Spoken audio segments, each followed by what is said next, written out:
اس کے بعد ساتھیوں ہمارے پاس لقطہ ہے. لقطہ ساتھیوں اس کو کہا جاتا ہے جو راستے میں آپ کو پڑا ہوا ملے, ٹھیک ہے کہ نہیں. تو وہ جو چیز رہے گی ساتھیوں وہ آپ کے لیے ایک طور پہ تبرع کے طور پر, یعنی آپ اس کو فائدہ اس سے محدود وقت تک نہیں اٹھا سکتے, یعنی اس سامان کو آپ لے کے آئیں گے, اس کا خیال رکھیں گے, اور یہ جو خیال رکھ رہے ہیں یہ تبرع کے طور پر ہے. اس کو آپ خیال رکھ رہے ہیں, اس کا لوگوں تک پہنچا رہے ہیں, اس کو جس کا عزا ہے وہ اس کو دے رہے ہیں, ٹھیک ہے کہ نہیں. لقطہ گم شدہ چیز جو راستے میں پڑی ہوئی آپ کو مل جائے, موبائل مل گیا, قلم مل گئی, گھڑی مل گئی راستے میں پڑی ہوئی, اس کو لقطہ کہا جاتا ہے, ٹھیک ہے کہ نہیں. یا بکری آپ کو مل گئی, اس کو لقطہ کہا جاتا ہے. تو یہ چیز جو ہے کیا کہتے ہیں لقطہ میں ساتھ شمار ہوتا ہے اس کو.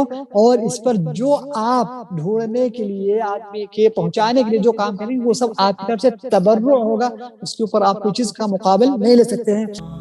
اور مزید ویڈیوز کو دیکھنے کے لیے آپ ہمارے YouTube چینل کو سبسکرائب کریں. فجزاکم اللہ خیرا.